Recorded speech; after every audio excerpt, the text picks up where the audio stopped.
Alright, time for another update video. So since the last video, I have basically finished installing the throttle cover panel there. The one thing I have not done yet, probably won't do until near the very end, is painting this standoff panel that I made here. So I probably went way overboard on rivets and screws and stuff, but I'm actually not trying to go for a perfectly clean look. Some people like to have just like a flat black wall over there. I kind of like the classic look of the throttle cover. I kind of like the screws. It kind of gives a more classic presentation mixed with the modern, with the carbon fiber and stuff. And along with that, these two panels right here, the gray and the red one for the trim and the fuel, again, people like to go very smooth and keep it black, or use the carbon fiber or something like that. I decided to go with the gray trim panel and the red fuel panel because that was how they were in the original Cub when I first bought it. So I wanted to try to, throughout this whole project, do a mixture of new and old together, to kind of keep that classic feel, and also a homage to the original Cub in some ways. So for those that don't know, I quote unquote named the Cub when I bought it Songbird, and I did that because I was named after a TV show character from the 1950s show called Sky King, who named his airplane, his later airplane was a Cessna 310. He named it Songbird. So since that's who I was named after, I decided to go with the Songbird name. And then this one, when this is done, I'm going to end up naming this Songbird 2. And my plan is to have like the classic Songbird kind of cursive embroidered into the seats, and then maybe up on the cowl, rather than the classic Super Cub having the Songbird 2 up there or something like that. I don't know. Anyway, that's why I'm going with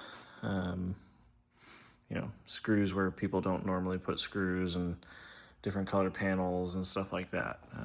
I kind of like it personally. I don't know.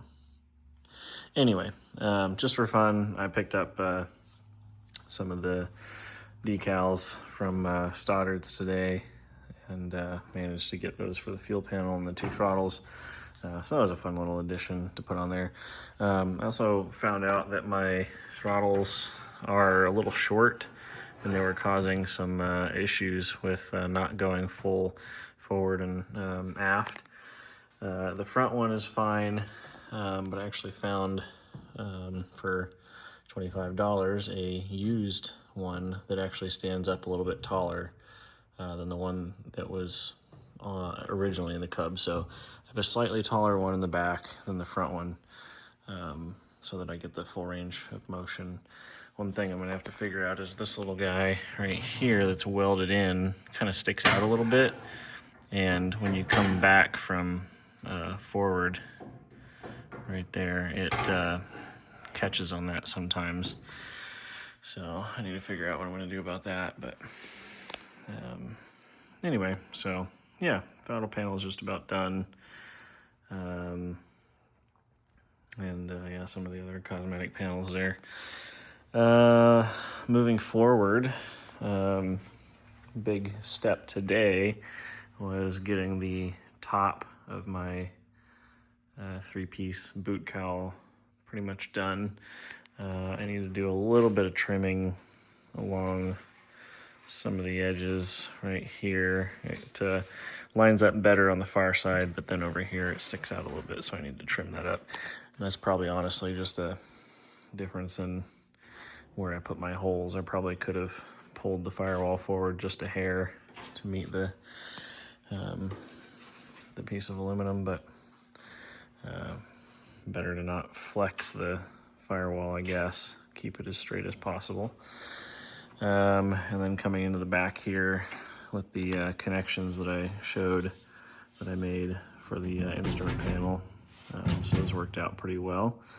And then up top here, I'll have to build a little panel that'll cover this and screw into these 2 screws, and then maybe I'll put a couple of nut plates right here that it can screw into or something.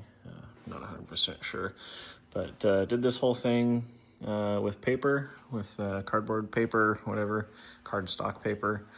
That's actually that piece right there under the dog toy. And then traced it out on a piece of aluminum. And then my new toy that I got today was this guy. This is a miracle worker. It allows you to get straight cuts without any waving or anything. It cuts really clean, really fast, really smooth, and it cuts these spirals out. So you lose, what is that, almost 1/4 of an inch of aluminum that it cuts, but definitely worth it. This little toy was a game changer for cutting out the aluminum. So super excited that worked out. But yeah. This is just about done for the top, and then the 2 sides should go fairly quick now that I have that nice little cutter over there. So that'll be tomorrow's project.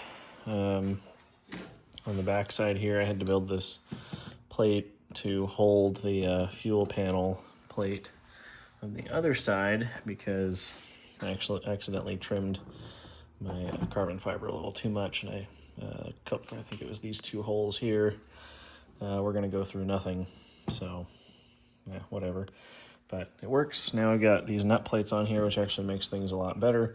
I can easily pull that panel off, no problem. But one problem that I noticed is this nut plate right here comes out right into this tube.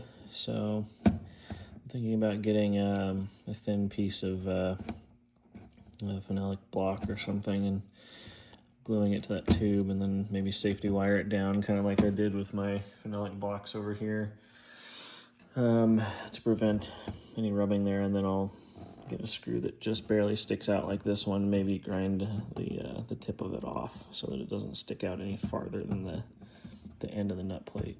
I don't know. I'm gonna have to get a little creative with it, but this is what the back side of the fuel panel looks like.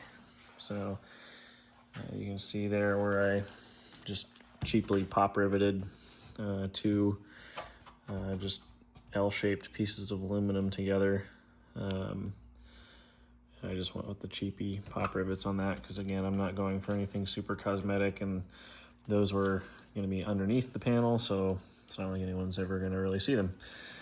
So anyway, those are there, and then I've got the nut plates to hold the panel on to the main panel.